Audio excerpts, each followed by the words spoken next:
All right, well, if you have a Bible and you want to follow along, we'll be in Luke chapter 23 today. That's where we're going to be spending our time. And we've come to a place in which, in my mind anyway, this is where all of history becomes divided. The cross and the resurrection are like a horizon on the world history. And everything prior to that horizon is one way. Everything post that horizon is another way. And I know that a lot of people don't believe that. But that doesn't change the reality. The reality is if God exists, then there is that horizon for all of human history that has to do with the cross. And that's what we're coming up on today. We've finally arrived at the moment where God is going to divide all of history. And that's going to be at the place where Jesus is crucified, which is what we're going to have a look at today. So if you want to look at that, Luke chapter 23, I'll begin reading in verse 32. 2 other criminals were led away with Jesus to be crucified with him. And so, when the group came to the place that's called the Skull, they crucified Jesus there along with 2 other criminals, one on his right and one on his left. Jesus said, "Father, forgive them. They don't know what they're doing." Then the soldiers gambled for Jesus' clothing. The other people who were standing there stood watching. The rulers ridiculed Jesus, saying, "He saved others. Let him save himself if he's the Christ of God, the chosen one." The soldiers also mocked Jesus, offering him sour wine to drink and saying, "If you're the king of the Jews, save yourself." There was also an inscription over Jesus that read, "This is the King of the Jews." Now, everything about this scene, we're looking at it, of course, in glorified hindsight. And for us, I look at these nice banners we've got up here. They remind us of what all this means to us. And for us, we don't at all capture what this scene meant to the people who were there that day. Not at all. It was everything about what they're doing here is done not only to punish and torture, but to humiliate as well. Everything. In Roman society, a citizen could not be crucified no matter what they had done. If you were a citizen, you were not crucified, you'd be beheaded. If you had committed a capital crime, it's more humane. If killing somebody can be said to be humane, that is more humane. But if you were not a Roman citizen and you were guilty of a capital crime, crucifixion was there, and it was designed to strike fear into the hearts of everybody who saw it happen. Now, they did tens of thousands of crucifixions constantly throughout the Roman era. I don't even know how many there were demographically, millions perhaps. After all, during the siege of Jerusalem, they estimate 10,000 just during that period of time, over a 4-year period. So everything here is done to humiliate in addition to punish and torment. And when you look at what Jesus is being put through here, if anybody could say on a human level that this is a victim, if we would think, what is a victim, a real victim? One of the things in our culture right now is people say, "Oh, you're just being a victim, that's a bad thing." Well, I think about small children in abusive situations. Those are real victims. And Jesus is a victim here. In a human sense, he is a real victim. He is helpless. The imagery of the temple and the lambs that are put to death for the atonement for sin in the temple by the Jews is a perfect picture of Jesus. A lamb comes, they bring the lamb in, the lamb is silent. The lamb can offer no real resistance. It has no weapons, no means to defend itself. Its throat is slit and it bleeds out, and it can do nothing but be a victim. Well, Jesus is a victim here in that same way. So the method that the Romans used was a common one. They were well rehearsed in it. The crossbeam that Jesus initially was to carry through the streets, but he was too exhausted to carry, Simon of Cyrene carried. And they would throw that on the ground. Now, typically, the person would be tied to it like this. And they would toss it on the ground, force you to the ground on your back, laying on that crossbeam. They then, if they chose to do this, they didn't always, nail people to it. That was not universal. But Jesus was nailed because the Gospels tell us, put your finger into my hand and your hand into my side and see. He was pierced through at least the wrists by the nails. So he would be laid on the ground. He would be spiked to the crossbeam. The crossbeam then would be put on top of what would be the post. And now we have the pictures of the cross, typically where you have what would be a mortise, where the crossbeam is part way down the pole and let in. That is not the typical construction. The typical construction was in the shape of a T, and the post would be underneath the crossbeam because that would be the sturdiest way to attach it. So the cross imagery that we have, I'm not saying it's wrong. It could have been that Jesus was done this way, but it was not typically done that way. And the imagery we have of the cross like this could well be the placard that was put above the cross, the T, with all of the inscriptions upon it in 3 different languages. This is the King of the Jews. The reason they put the crossbeam on top of the post is because this would be the easiest way to attach it such that it would be secure. When they took the post, raised it up, and dropped it into a hole. Now, most of the art that we see has Jesus well off the ground with the other criminals. This was not the case either. Most crucifixions were within 18 to 24 inches of the ground, your feet. Very close to the ground, and there were reasons for that. One of them was the Romans wanted everybody to be able to walk past and see that person nearly at eye level. Say, if you defy Rome, this is going to happen to you. I mean, can you imagine walking 6 feet away from somebody who's been hanging on a cross for 2 or 3 days? They're still alive. You can't help them. You're not allowed to go anywhere near them. And they're suffering. And you walk past that on your way to your job every day? I mean, that would have an effect on anybody. And there were other reasons. The proximity to the ground allowed wild animals access to your body. And that happened a lot. Wild animals would eat the people who were hung on these crosses. Birds would come, they would attack you, and they attacked the soft tissue, which meant your eyeballs, your face, up your nose, anything that they could get at, your tongue. So this idea of the terror of the cross is much, much bigger than we perceive it to be. I can't capture in my mind what this must have been like. There was a piece of wood that would be attached just below the person's feet, even if the feet were spiked to the cross. This was called the saddle.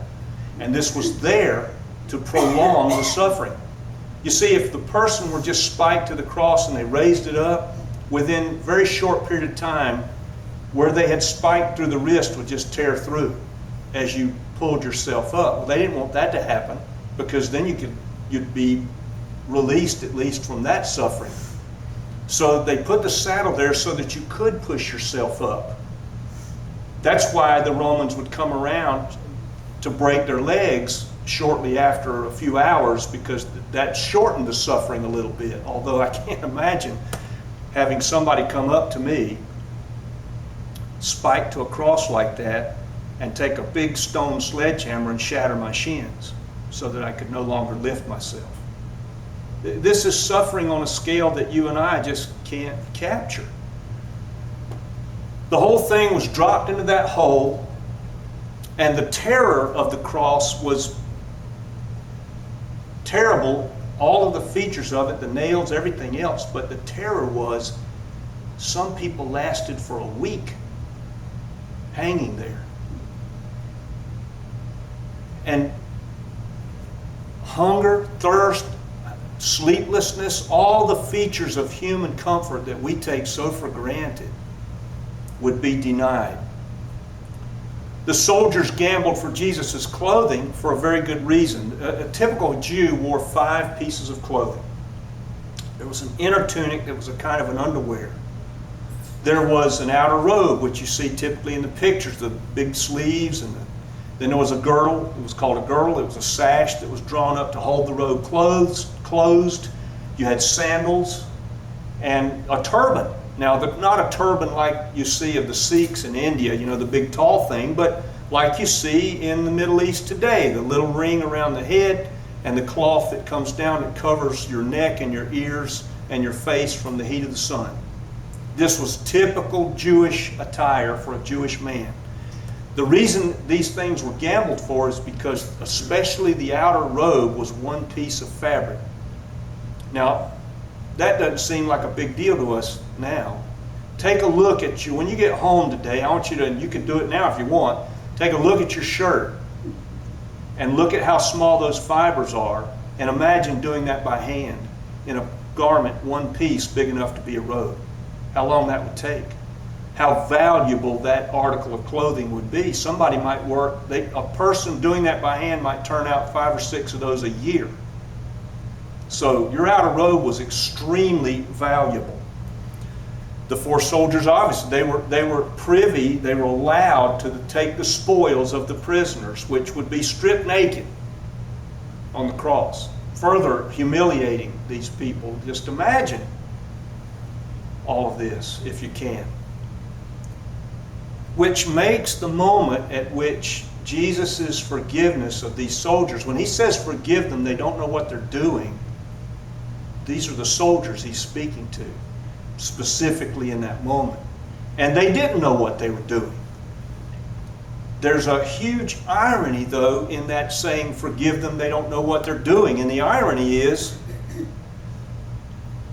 nobody knows what they're doing. Not just the soldiers. Think about the people gathered there. Can you, as we're sitting here this morning, can you imagine being a common citizen in Palestine and wanting to go and watch this? Would you really want to go watch somebody be spiked to a piece of wood, stripped naked, and then spiked to it and raised up like that and suffer in that way? Hang around till the Roman soldiers come around and shatter their shins? I mean, would you want to watch that? I wouldn't want to watch it. I can't even watch a movie about war when it's a real movie, because I just can't.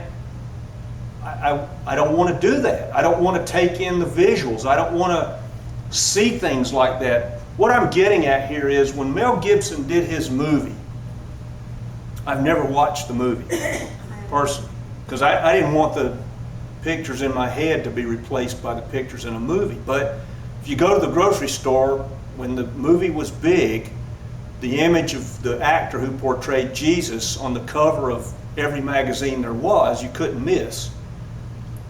I'm just going to tell you, that was a mild rendering. The movie was very mild compared to the reality. Isaiah 53, which we've got here, says that Jesus was numbered with the transgressors. And that was very true. Here he was, crucified between 2 criminals.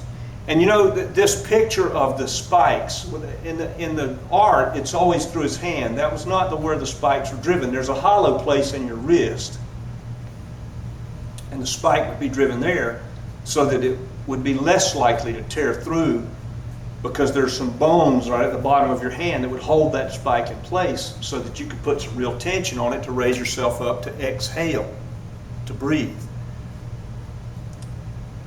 When that spike went through this spot, it severs a huge nerve called the medial nerve.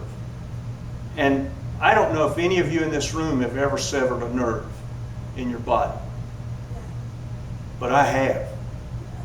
I have severed a nerve. When I cut myself about 8 years ago with a utility knife through these 4 fingers, the middle one, I severed a nerve.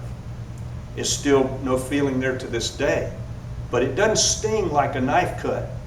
It felt just like I'd laid that finger out and somebody had hit it as hard as they could with a hammer. That's what it feels like when you sever a nerve. Well, imagine this nerve being severed in your hand. The instant that nail goes through, the nerve is severed. The shock of that is so incredible. It's a marvel to me that Jesus could say, even utter the words, forgive them, they don't know what they're doing. And for me today, and for all of us here, the picture of the cross is, none of us know what we're doing to this very day. I grew up completely indifferent to all of this. I can't speak for anybody else in this room. I heard the gospel 100 times, maybe hundreds of times, I guess. I don't know. And it didn't touch me at all. It had no effect on me whatsoever growing up. But that's the image. These people that are doing this to Jesus, Father, forgive them, they don't know what they're doing. They're indifferent to all of this. They don't have a clue what's happening in a cosmic sense, much less care about what's happening to this Palestinian Jewish teacher that they don't care anything about. They were a dime a dozen. 2 other criminals up there, they don't care anything about them either. And so the beauty of all this is, just like these placards we've got up here today, is that with the total indifference that we all have, and look, we'll leave here today, we'll go home, we'll do what we do. I wake up every day, I eat my breakfast, I do what I do in the morning, I go to work, I come home. Every day like the day before, pretty much. Nothing changes all that much. And life is just this continuum. How much of that continuum is occupied in my life, or any of our lives, even those of us who say we're followers of Jesus? How much of our lives are actually occupied with what this day in Jesus' life really meant? I got to be honest and say I go through a lot of my day not really considering that deeply. Most people in our world live with the mindset of, which is a little bit of an afterburn from Christianity, but not altogether, of if I live well, good things will come to me. I'll be blessed. If I live poorly, behave badly, bad things will come to me. And it's got nothing to do with heaven and hell. It's got everything to do with right now. You hear people say all the time, I don't want to do that. I might attract bad karma. Or I'll attract somebody, what goes around comes around, and all that kind of language that we use to say, if we live well, then we should expect that things would go well for us. Well, I don't know anybody that lived better than Jesus. And here he is being spiked up to this piece of wood. There are lots of things we avoid as human beings regarding the cross and Christianity. And we avoid them because we don't like to be confronted with who we really are. If I can stay ignorant of who I really am, it feels better to me. It really does. If I'm not confronted with who I am, I feel pretty good about Rip. Marcus Aurelius, who was said to be the most humane Roman emperor that there ever was, and one of the most humane and wise people who ever lived, said, you'll meet all kinds of unpleasant people.